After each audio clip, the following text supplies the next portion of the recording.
Years ago, I'd say 1987, I met a man at Unity Village named Harlan Oyer. He worked for the 24-hour prayer service Silent Unity. And he invited me over his place, and right near the door, he had a stack of silver dollars. And he said, "Justin, here, take this silver dollar and put it right up to your right eye and close your left." And he said, "What do you see?" I said, "Well, all I see is a silver dollar, Harlan." He said, "Right. When you hold your problems, your troubles too close, that's all you see." He said, "Move it a little further from your eye. Now what do you see, Justin?" "Well, I see more of your messy room, Harlan." He said, "That's right, Justin. The further you can move your problems, the things that are trouble you, away and start to see the bigger picture, the more you can put your life in perspective." And that's what we're talking about today, putting it all in perspective. I believe it's nearly 52% of the country voted for Donald Trump. And a lot of people who didn't vote for Trump, first of all, if you voted for Trump, congratulations, you guys won. And for those of you who didn't vote for Trump, there's a lot of sadness, disappointment, frustration, anger, outrage. And I admit, I felt sadness and disappointed myself. And, there's a lot of people struggling with fear for the future. And I think it's important that we acknowledge what's coming up for us. And so my first point today is to use the election results as grist for the mill of your spiritual growth. Use the election results as grist for the mill for your spiritual growth. Here's the truth. You can't unhappen what happened. We can't unhappen the election results. They are what they are. Trying to unhappen something creates unhappiness. Resistance creates internal suffering. That's why the great master psychologist Jesus said, "Resist not evil." Resistance creates unhappiness. We can't unhappen what happened. I like what the late Ram Dass, who wrote Be Here Now, he said, use your problems, use the suffering, use whatever happens to go to God. Use it to go to God. Use it to wake up to the reality of who you are. You see, I believe our greatest purpose is to know God. I believe that's why we're here. It's not to make everything out here the way we want it to be, the way we think it ought to be. It really isn't. We're on an eternal journey to know God. And life is going to teach us that nothing outside of us is ever going to completely satisfy us. Because this world is always going to be up and down, up and down. Jesus said there will always be wars and rumors of war. And that's the reality of our life.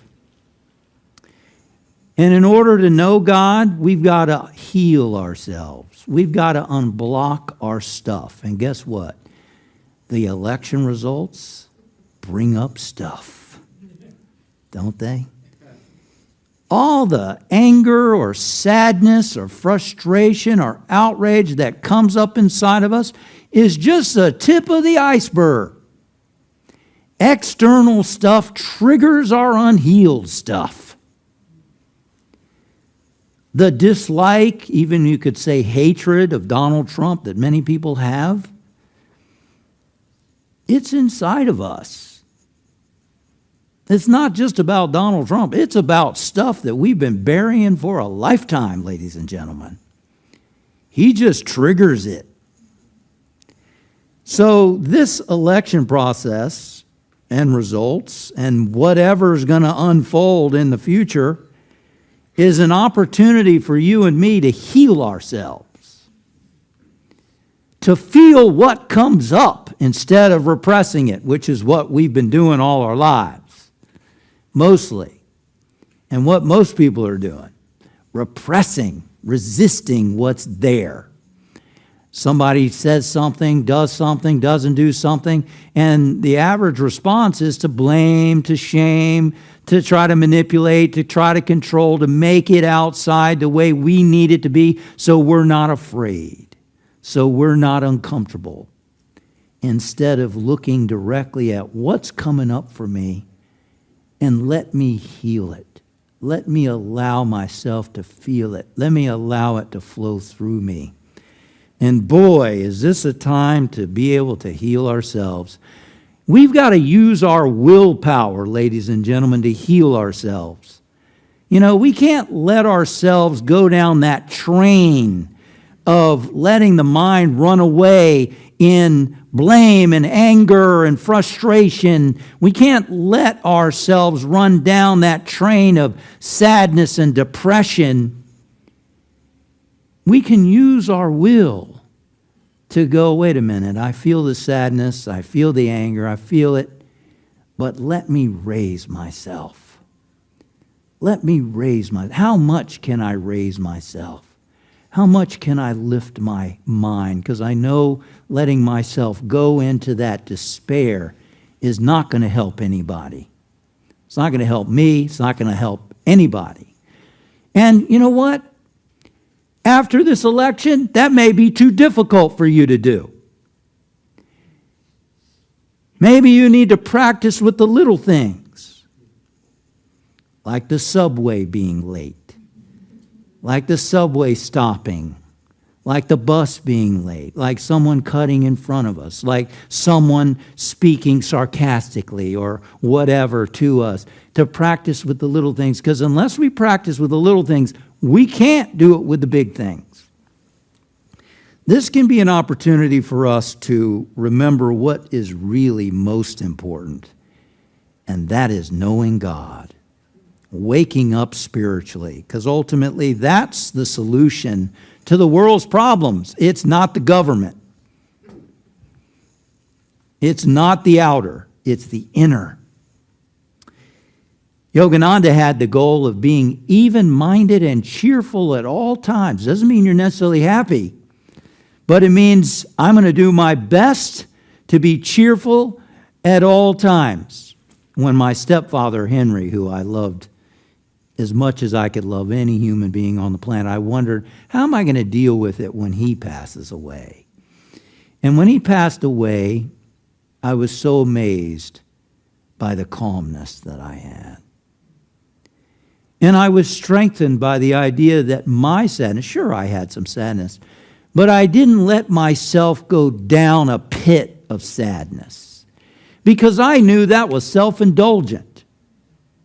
It was natural to feel sad because I loved him, and it's natural to feel sad and angry and outraged by, if you were a Democrat or whatever, if you voted for Kamala Harris, and you feel sad and outraged, that's natural and that's normal. But we don't have to stay there. St. Teresa of Avila said, God alone is the only thing you ever need. And Donna Walters wrote a song based on her statement, God alone is all we need. Let nothing disturb you, nothing affright you. All things will pass, but God changes not. Patient endurance brings you to victory. Once you have God, you'll want nothing more. Let's use the election results as grist for the mill for our spiritual growth. And then next, put contemporary times in perspective and remain hopeful. Put contemporary times in perspective and remain hopeful. I realize the possible results of what this election means for women's rights, for immigrants, for the gay community, for who knows, so many different areas.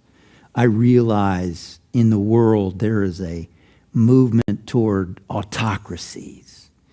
There's a movement toward that. I realize that.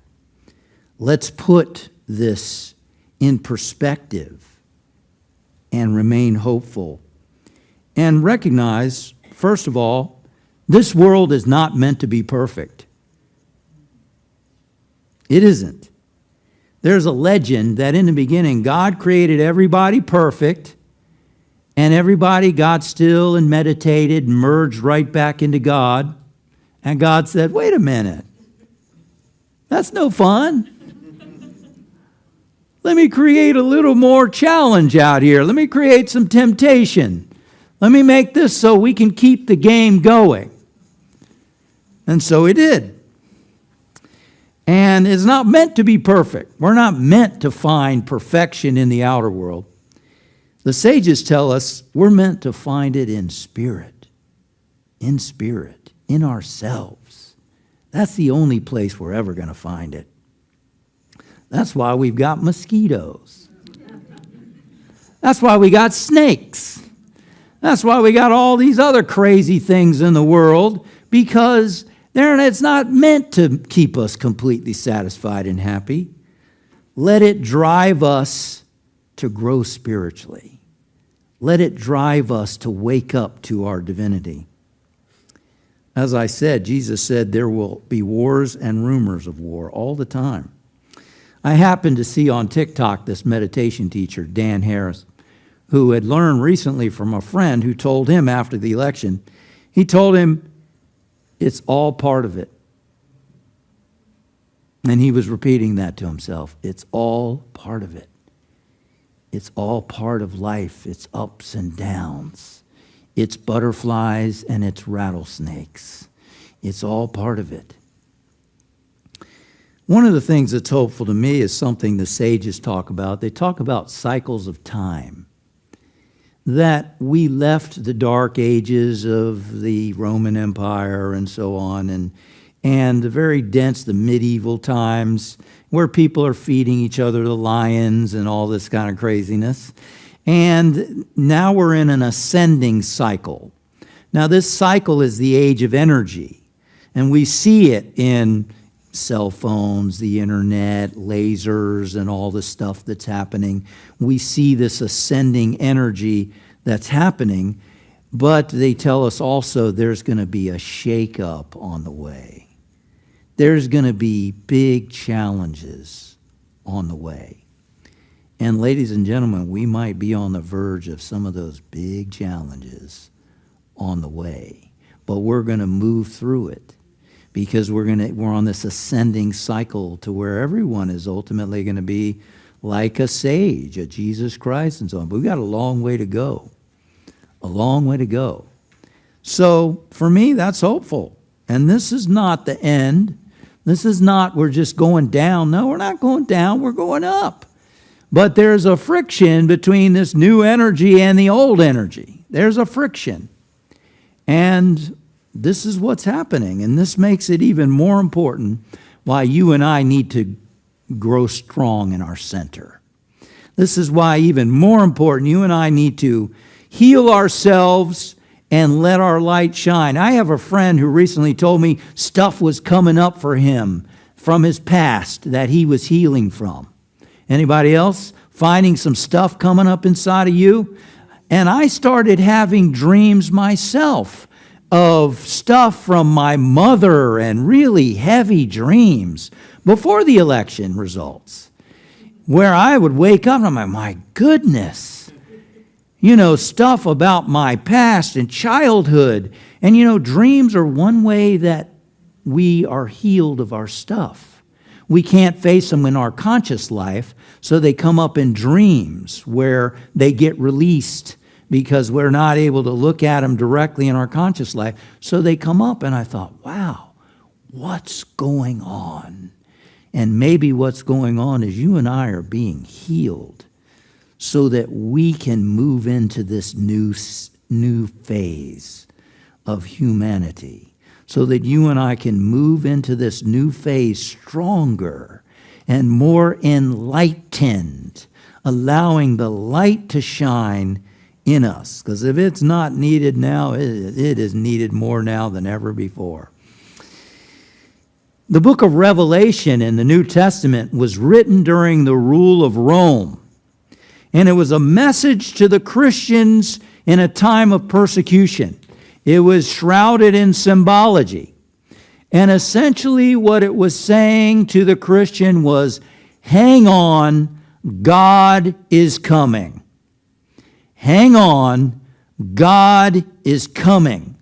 Now, God is coming in and through and as you. God is that purifying energy that you and I can tap into, that can lift our grief, that can lift our sadness, that can heal our anger, the rage, the confusion. God is that energy that can heal us from all those things that are holding us down. God is coming as we open to that presence within our own being. So let's put contemporary times in the perspective of the long term. We're on an upward cycle in humanity. We may not be able to see it right now, but these times are part of it. And I say, be hopeful, remain hopeful. Look in the long period. Live one day at a time. You know, there have been horrendous times in the past. Horrendous. All kinds of things that humanity has gone through. And there have been people who lived a spiritual life, a life of peace, a life of joy, and their life was good enough in those horrendous times. And you and I are called to live a peaceful awareness of God's presence within us in these times, and to realize that life can be good enough no matter what happens around us and in the world around us. Anxiety, fear of the future, is a result of looking to the future and worried about the future. That's where anxiety comes from. Whereas Jesus said, be not anxious about tomorrow. Be not anxious. One of his commands in the Bible, be not anxious. Which to me means live more and more in this present moment. There's an old saying, live in day-tight compartments. That you and I can handle anything 24 hours. We may not be able to, we look forward and go, gee, I don't know how I can get through the next year. I don't know how I'm going to get through the next 4 years. I don't know how I'm going to get through the next decade. Blah, blah, blah. It's too much. But any of us can get through the next 24 hours. Any of us can look at one day and go, I can get through this day with God. And that's what we're called to do, to live in day-tight compartments, 24-hour periods with Spirit. That doesn't mean you don't plan. That doesn't mean you don't plan and get ready and do what is necessary to prepare for the future. That doesn't mean you don't do that. Yeah, you do that. But we live every day and realize today is the day to live. Today is the best day of my life, as Emerson said. I'm going to live today as if it's the best day of my life. And that's a goal. So living one day at a time, and then keeping our hearts open. It's so easy to want to shut down the heart, not feel safe, retreat, close the heart. And we're called to keep our heart open, ladies and gentlemen. To love our friends and family. How's your family doing? How are your friends doing? To check in with our friends and family. To get our attention outside of ourselves and find out, how are they doing? How are they feeling? How can we be present for them? Checking in with our loved ones. getting our attention off of ourselves and see how we can support our others. Developing, what did I just do? Well, that's why we have hard copies.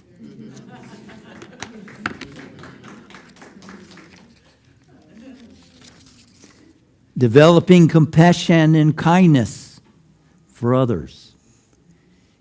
You know, I mean, one thing we can do is actually put ourselves in the shoes of others who we don't understand. Can we look beyond how others have voted in this election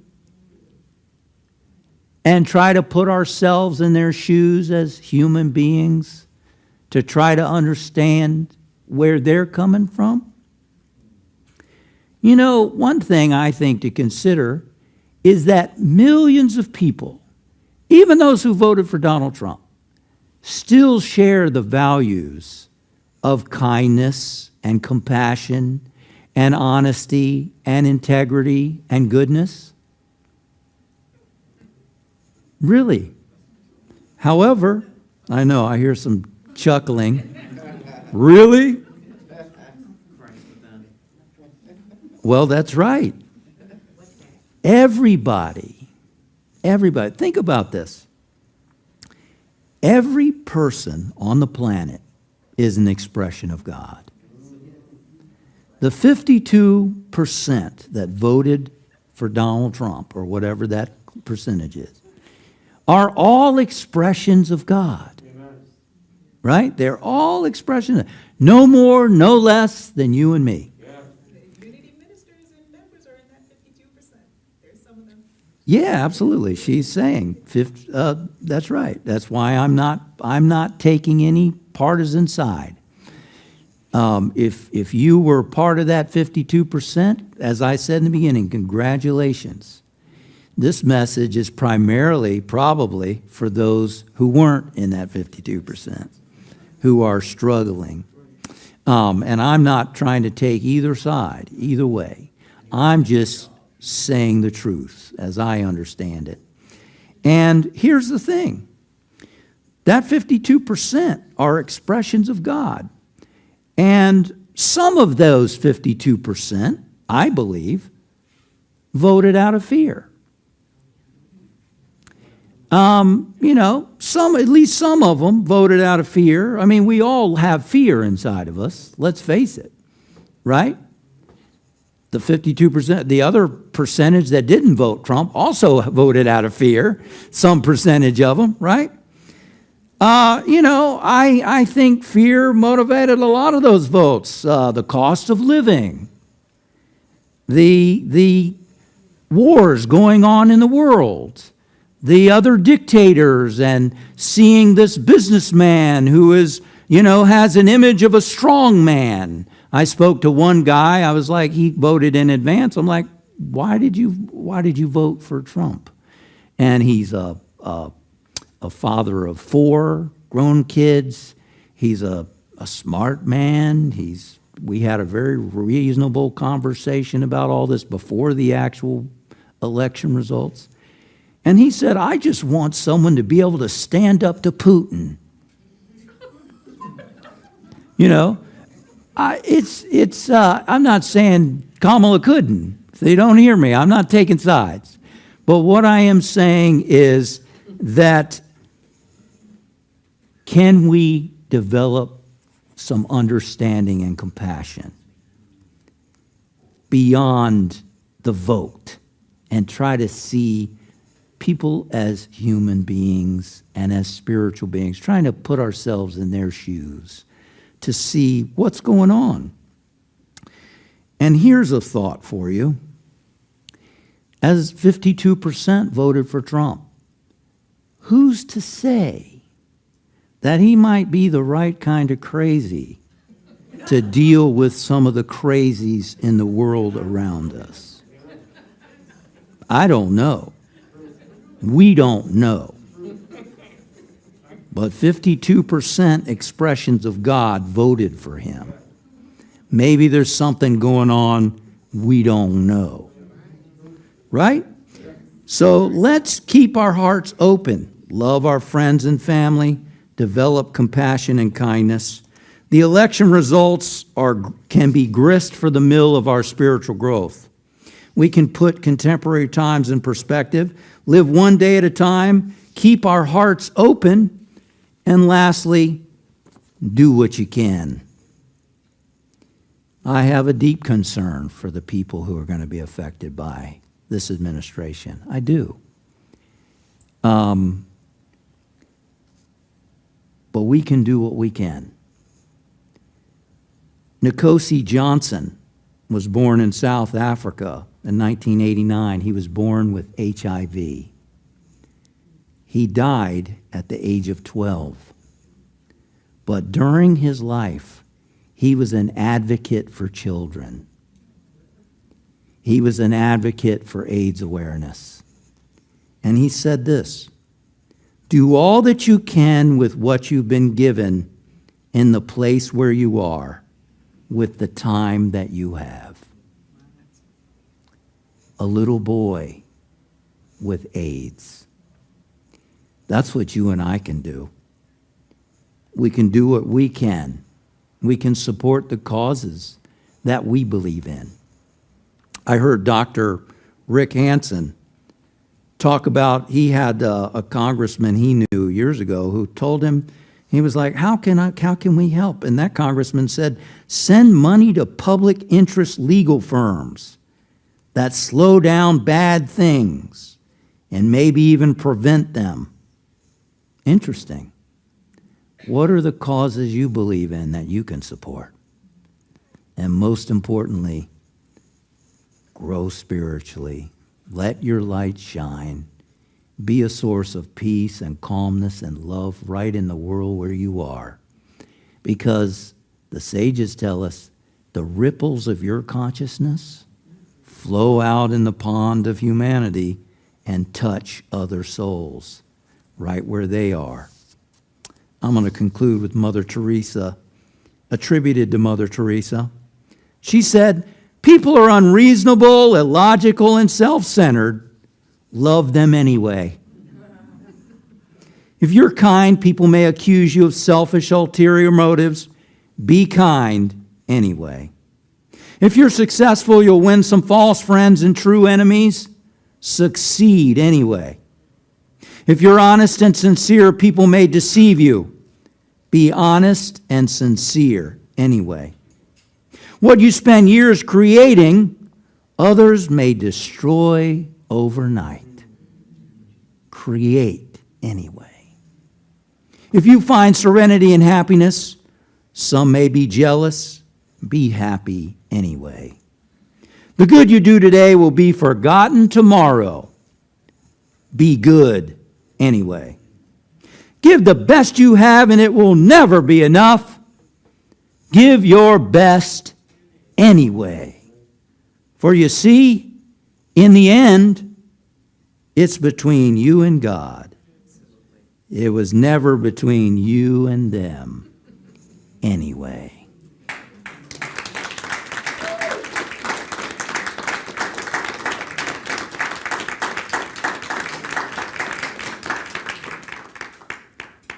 Thank you, Father, Mother God, for your presence and activity within us. Thank you for your peace that heals us, that soothes us, that guides and directs us. Thank you for your strength and your courage. And we see all of our brothers and sisters all over the planet, all your children. And we see them filled with your light and your healing and your protection. We acknowledge your presence right where they are. That truly everyone is a spiritual being, whole and complete. That everyone is an eternal being. That their soul is eternal, immortal, incorruptible. Nothing can harm their spirit.